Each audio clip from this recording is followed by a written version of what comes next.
ал окуучуну урганга биринчи мен ошол күнү 4-саат болчу. Сабак башталды. Мен кирдим. Көркөм өнөр сабагы. Кадимкидей эле күндөгүдөй сабагыма кирдим.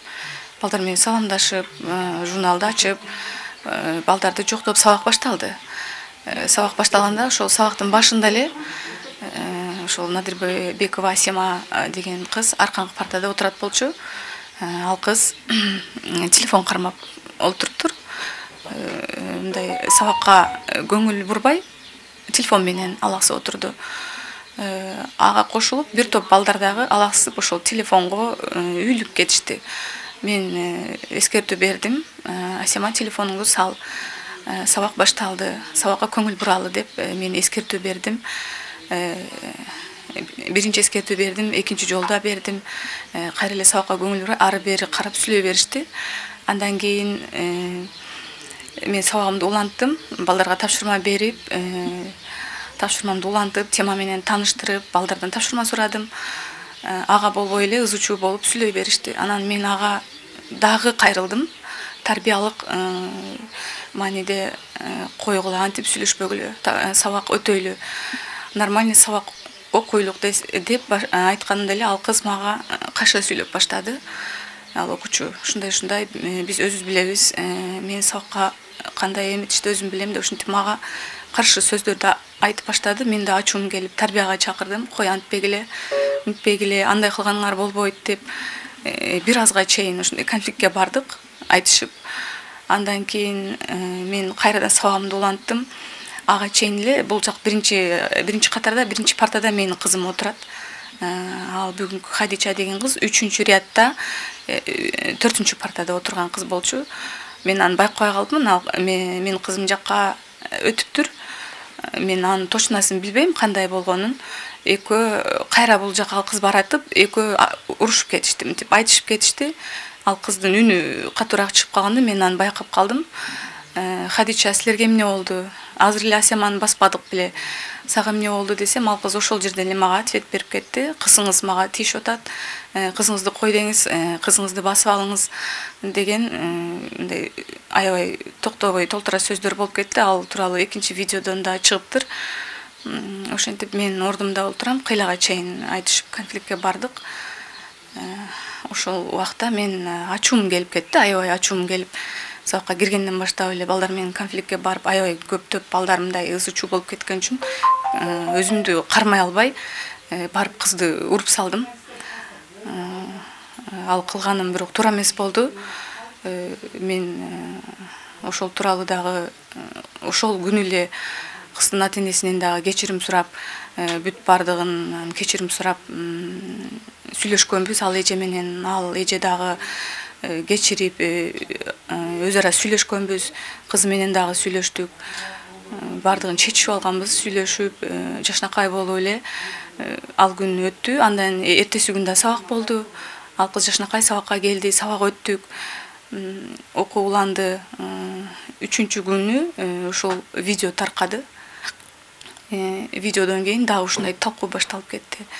Ал бул видеодогу ошол тарткан кызды мен байкабадым. Ошол тарткан убагында мен байкабай калыптырмын. Аны сабак бүткөндөн кийин бир 5 мүнөттөн кийин мен уктум, видео бар экенин телефондо.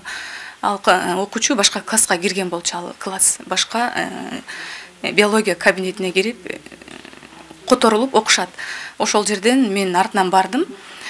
Ким телефонго тартты, ким запись кылды бергиле деп балдардан сураштырып, бир топ убакыттан ал телефонду таптык. Анын ичинен ошол видеону өчүр деп мен айттым. Эмне тарттың, бул тартканың туура эмес деп видеону өчүр дедим. Бирок ага чейин эле бул видеолор башка жака тартылып кеткен экен.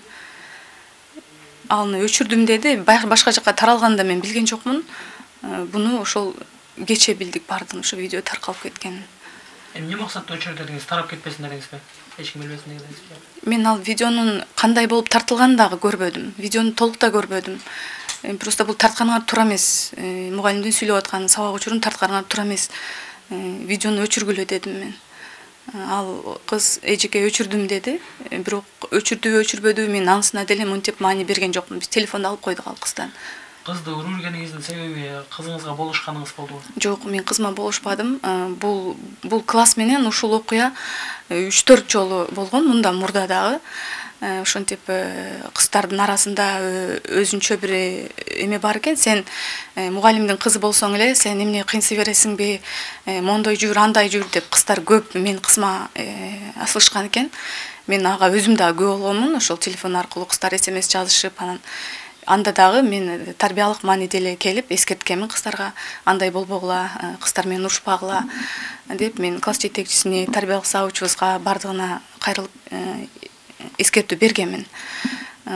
Кызым дагы айтып барчу, апа монтип атышат, сиз мугалимдин кызы болсоң эле антпей жүр, мынтпей жүр деп мени кысымга алып атышат дегенде мен алардын бир дагы жолу келип, мен мугалим катары кызыма мынтип болушуп эме көрсөткөн эмесмин. Ооба, ал жерде кыз ошол тарбия завучу суроо бергенде аябай ошондой мындай агрессивный болуп, ал кыз дагы монтип эметти. Анан мен жакшы айт, монтип бакырбай, мынтип чакчаңдабай акырын айт деп мен анда жиним келип кетти, монтип түртүп бердим. Класста балдарга кол көтөргөн жокмун. Бир бала мен ошол аябай ачуум келип, кыздын монтип артынан басканда, бир бала мен колума кармады, эжеке коюңуз деп, кой бер деп мен ал баланы колумду чыгарып, ал баланы монтип нарга түрттүм. Антип кол көтөрүп урган эмесмин. Коллежди бүтүрүп келдим. Ал тармакта иштеген жокмун, бирок орун жок болгон үчүн биздин мектепте информатик мугалим жок.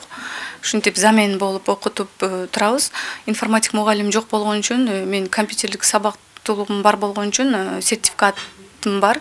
Персоналдык компьютердин оператору деген ошол сертификаттын негизинде кадр жоктугуна байланыштуу мен информатика сабагынан окутуп жатам. Мисалы, ошол сертификатыңыз канча айлык мөөнөттө окугансыз? Кайсыл жактан окудуңуз эле?